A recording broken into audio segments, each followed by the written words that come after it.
Hey, what is up guys? Welcome back to the channel and welcome back to Gran Turismo 7. Today's video, well, it's going to be something a little bit different. I'm going to attempt to beat a field of legendary Le Mans racers using a vehicle only equipped with comfort tyres. Putting myself up against the brand new Sophy 2.1 AI set at the highest possible difficulty. So let's get into it.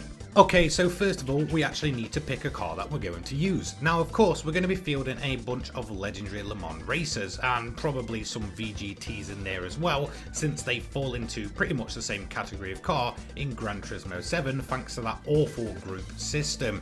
So in terms of the cars that we have, well, there's quite a few. We have anything from LMP1 machineries, we have the hypercar in the form of the Toyota, Group Cs, of course VGTs. There's a lot to pick from, and I think I'm really going to settle with, hold on a minute, what's that? Oh god, no, we're not touching that thing. That is the Nismo GTR LM. It is absolutely notoriously terrible and front wheel drive, so that certainly doesn't fit the bill. But I did decide on an LMP1 car in the end, just due to the sheer amount of downforce, ease of driving and four wheel drive. I settled with the Audi R18 from 2016. As you can see, it's a Group 1 car with a PP rating of 864.22, a displacement of 4000cc, four wheel drive, 506 brake horsepower, weighing only 875 kg with a turbocharger. Overall, if anything's going to be good on comfort tyres, or at least drivable, then this should hopefully fit the bill. Okay, next up, it's time to find a livery for the R18. The main reason is because I'm just not a huge fan of the default livery on this thing, and I do fancy something a little bit more up to date. Now, since Kaz won't bring us up to date hypercars or anything like that, I'm going to go out of my way to turn this thing into one of the current day lineups from WEC. We do have the Alpine, but honestly putting that on will probably cause the car to break down mid-race. I did find this one as well, which is the BMW M Performance livery, and I feel like this one will certainly trigger the purist, considering the car is by default an Audi. So I'm probably going to have to put this one on for the laughs. And that's exactly what I did. Here is the end result in all its glory. It's almost like I just went ahead and purchased a Le Mans hypercar on Wish, and well, this is the result. So with the We Have Le Mans Ultimate at Home vehicle ready to go, we next need to get the tyre compound, and that would be the Comfort Softs. These things are terrible and should never be equipped to a race car, but we're going to do it. Okay, so next up we actually have to go ahead and create the race. So we're going to head over to Germany and the Nurburgring, which we can actually find GT Sophy AI enabled here, which is in the custom race section of the 24-hour layout. So we're going to go ahead and head to GT Sophy, in which is going to bring up a list for a custom race. Now we're using the softs for a reason, because it's going to be a one lap race,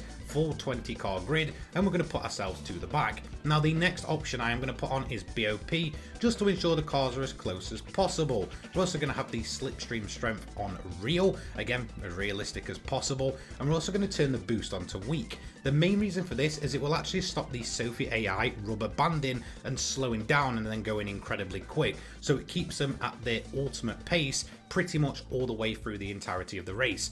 Good hint for you there. Next up is going to be weather. We're just going to keep that on standard. Of course, we want it running on professional level or the hardest difficulty. Of course, we need to go ahead and select the category, which is already done for us at Group 1. In terms of these, the only thing I'm going to turn off is correct vehicle after a wall collision. So with that, it's finally time to get into racing. So attempt number 1, how did it go? Well, not very well. It lasted around about 15 seconds. That's what she said. However, I did manage to find out what the issue was. I put the brake bias the wrong way. Yep, absolute amateur move. I put the brake bias to the front by accident, and at that point I completely messed up turn 1. So it was time to go on to attempt number 2, and this would be much more successful. The car behaved much better. However, I then did realise my car had absolutely zero chance up against Sophy AI here. They were just disappearing off into the distance within a few seconds or so. After turn 1, at that point I saw nobody, to the point where even a P19 drove off to almost 5 seconds ahead. It really was an absolute embarrassment of an experience. I cannot stress stress that enough. And then to make things worse, the left right I absolutely got wrong and ended up spinning off onto the grass, and at that point attempt 2 was fully done and dusted, and I realised my car just didn't have the pace on the comforts, so I went back to the drawing board and turned the boost off. At least this way we get some type of rubber banding with Sophy AI. So let's go ahead and see if we can actually finish this race, or who knows, maybe even win it. So our first goal was to just survive turn 1, and in fact we would do that and more thanks to a spinning Toyota TS030 handing us P19. So we'd already moved up a position. However, at that point once again the AI just drove off into the distance. But my mother didn't raise no quitter, and I would continue on. However, I almost dropped back down to P20 as we got on the Nordschleife, thanks to the TS030 coming in rocketing up behind and almost taking the position, so I just had to rough him up a bit and get him to back off, and eventually he would. Now at this point I'm feeling a little bit rusty with GT7, but all of a sudden I remembered how to drive in this game. I just shifted up an extra gear on corner exit, and that gave me full traction and of course the best momentum possible. At this point I was starting to chop away at the gap to the other cars. After actually remembering how to drive in Gran Turismo 7, all of a sudden man and machine had come together in peace and harmony to move up through the grid, and next up would be the Nissan in P17, which we absolutely blew past. After that it was time for the non-Wish hypercar in the form of the Toyota Gr.1, which we passed for P16, and then we started to get into the really awkward part of the track. I would say the Nordschleife gets at its tightest point around the carousel onwards until that final big straight, and of course that's our weakness, running on a comfort compound of tyre with everything else running the typical racing compound. So we would struggle through here, but we were managing to continue on, chopping away position after position.